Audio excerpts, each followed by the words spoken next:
அனைவருக்கும் வணக்கம். என்னோட சேனலுக்கு வருகை தந்ததுக்கு ரொம்ப நன்றி. இன்றைக்கி வந்து ஒரு வெஜிடேரியன் ஃபுல் சமையல் ரெசிப்பீஸை உங்களோட ஷேர் பண்ணிக்க போகிறேன். வாங்க பார்க்கலாம்.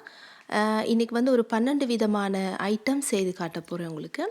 முதல்ல வந்து கத்திரிக்காய் புளிக்குழம்பு. அதுக்கு வந்து சின்ன சின்னதாக அரிஞ்செடுத்த 2 கத்திரிக்காயை நம்ம வந்து நல்லா டீப் ஃப்ரை பண்ண போகிறேன்.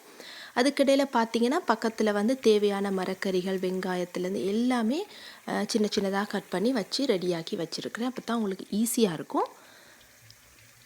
பார்த்திங்கன்னா தெரியும் உங்களுக்கே ரெடியாக இருக்குது. ஸோ இது வந்து ஃப்ரை ஆகிக்கிட்டு இருக்குது. நல்லா டீப் ஃப்ரை பண்ணணும். மொறு மொறுன்னு பொரிக்க போகிறோம். பொரித்த பிறகு எடுத்துடுறோம்.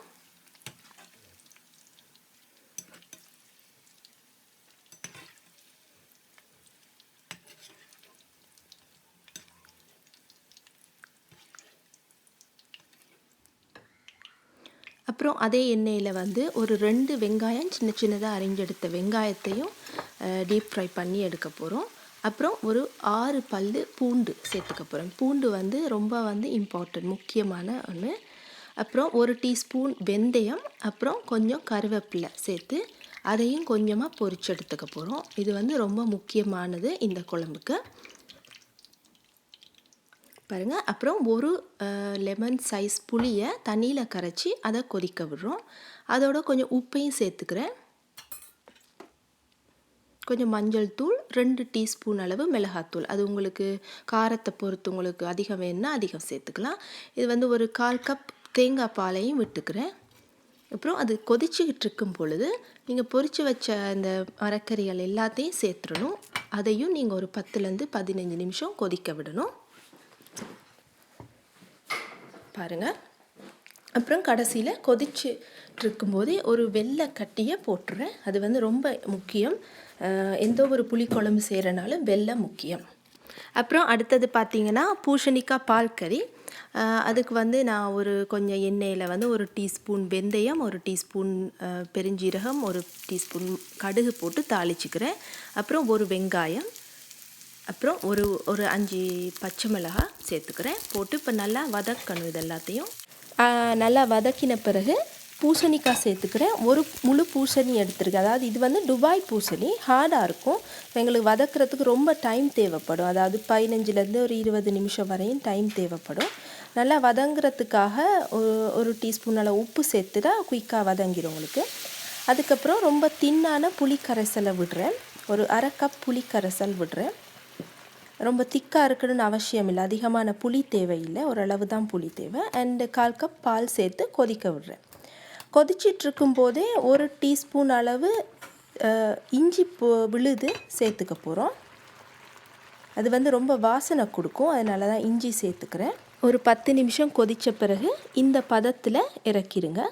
பார்த்திங்கன்னா அடுத்தது பருப்புக்கு வந்து நாம் 1 டீஸ்பூன் உப்பு, 1 டீஸ்பூன் மஞ்சள் போட்டு பருப்பை கொதிக்க விடுறோம். கொதிச்சுக்கிட்டு இருக்கும் பொழுதே இங்கே பார்த்திங்கன்னா 3 பல்லு வெள்ளைப்பூண்டு, 1 டீஸ்பூன் மிளகு, 1 டீஸ்பூன் சின்ன சீரகம் போட்டு இடித்து வச்சுக்கிறேன். அதையும் சேர்த்துக்கிறோம் அந்த பருப்பில். அப்புறம் ஒரு 1/4 கப் பால் விட்டு கொதிக்க விடுங்க. இது வந்து நம்ம தாளிக்க போகிறதில்ல. ஸோ நம்ம நல்ல வாசனை கொடுக்கும். அப்புறம் கடைசியாக கொதிக்க வச்சு நல்லா இறக்கின பிறகு அதை வந்து நம்ம மசிக்கிறேன். பார்த்திங்கன்னா தெரியும், கரண்டியை கொண்டு மசிக்கிறேன்.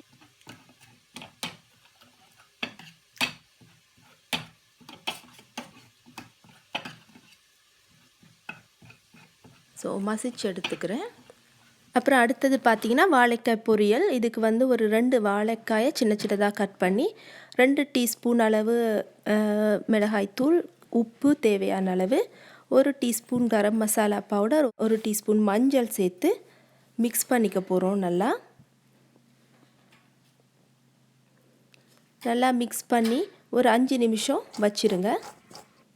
ஒரு 2 வெங்காயத்தை ஸ்லைஸ் பண்ண வெங்காயத்தை அதோடு சேர்த்து வச்சுருங்க. வெங்காயம் சேர்த்து பொரிச்சிங்கன்னா ரொம்ப வாசனையாக இருக்கும்.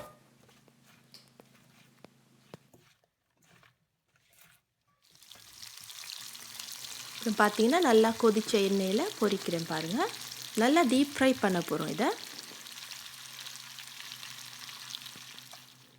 ஓகே. அடுத்தது பார்த்திங்கன்னா கேரட் பொரியல். அதுக்கு வந்து கொஞ்சம் எண்ணெயில் 1 டீஸ்பூன் கடுகு, அப்புறம் 1 டீஸ்பூன் சின்ன சீரகம் போட்டு தாளிக்கிறேன். அப்புறம் அதுக்கு ஒரு 3 பச்சை மிளகாய், ஒரு வெங்காயம் போட்டு தாளித்து எடுத்துக்கோங்க.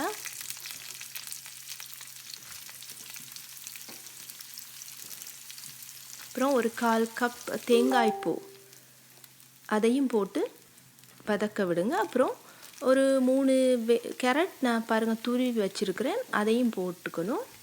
இதுக்கு வந்து அதிக நேரம் தேவைப்படாது, ஒரு 10 நிமிஷமே போதுமான டைம். ரொம்ப குயிக்காக செய்யலாம் இந்த கேரட் பொரியலை, ரொம்ப வாசனையாகவும் இருக்கும். தேவையான அளவு உப்பு சேர்த்துக்கிறேன். உப்பு சேர்த்து அடி பிடிக்காமல் கிளறிக்கிட்டுருங்க. ஏன்னா நீங்கள் ஒன்ஸ் விட்டிங்கன்னு சொன்னால் உங்களுக்கு அடி பிடிச்சிரும். ஸோ நீங்கள் விடாமல் கிளறிக்கிட்டுருங்க. அப்புறம் இதுக்கு வந்து ஒரு 5 வெள்ளைப்பூண்டு சின்ன சின்னதாக கட் பண்ணது, அது ரொம்ப முக்கியம். சின்ன சீரகமும் வெள்ளைப்பூண்டும் முக்கியமானது இந்த கேரட் பொரியலுக்கு. அப்புறம் பாயசம், அதுக்கு வந்து 1 கப் அளவு பயத்தம்பருப்பை ட்ரை ரோஸ்ட் பண்ணுறேன்.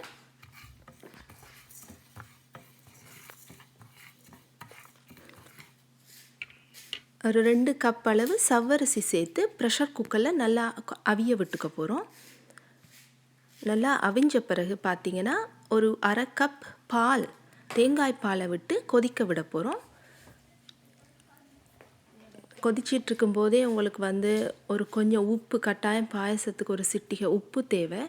அப்புறம் வந்து சீனி வந்து நான் ஒரு 5லேருந்து 6 டீஸ்பூன் சீனி போட்டேன். அப்புறம் ஏலக்காய், ஒரு 5 ஏலக்காய் வறுத்தெடுத்து பொடித்த ஏலக்காயும் சேர்த்துக்கிறேன். நல்ல வாசனையாக இருக்கும் பாயசத்துக்கு.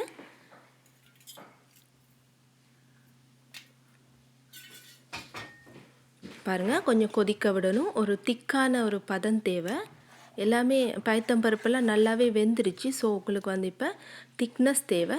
அப்புறம் அதுக்கிடையில் பட்டரை உருக்கி நம்ம என்ன செய்ய போகிறோம்னா கஜுவை வந்து ஃப்ரை பண்ணிக்க போகிறோம். கஜு உங்களுக்கு வேணுங்கிற அளவு போட்டுக்கலாம். ஃப்ரை பண்ணி அந்த பாயசத்தில் சேர்த்துக்கிட்டேன். அப்புறம் வடைக்கு வந்து ஒரு 2 கப் அளவு உளுந்து, அரைச்செடுத்த உளுந்து, ஒரு 2 டீஸ்பூன் பெருஞ்சீரகம், ஒரு 5-6 பச்சை மிளகாய், 2 வெங்காயம் சேர்த்து அந்த வடை மாவை மிக்ஸ் பண்ணிக்க போகிறோம். பாருங்கள், நல்லா மிக்ஸ். உங்களுக்கு கருவேப்பிலை ஆட் பண்ணுறோன்னா கூட ஆட் பண்ணலாம், அது வந்து ஆப்ஷனல். உப்பு சேர்த்து அப்புறம் இந்த வடை மாவை தயார் பண்ணிக்கிட்டோம். பாருங்கள், வடை இப்படி தான் தட்டுறேன்னா, வடை மாவு கையில் ஒட்டாமல் இருக்கிறதுக்காக நான் தண்ணியை கொஞ்சம் யூஸ் பண்ணிக்கிறேன். தண்ணி யூஸ் பண்ணி செஞ்சோம்னாக்கா கையில் ஒட்டாது. ஸோ இது வந்து நல்ல ஈஸியான மெத்தட்.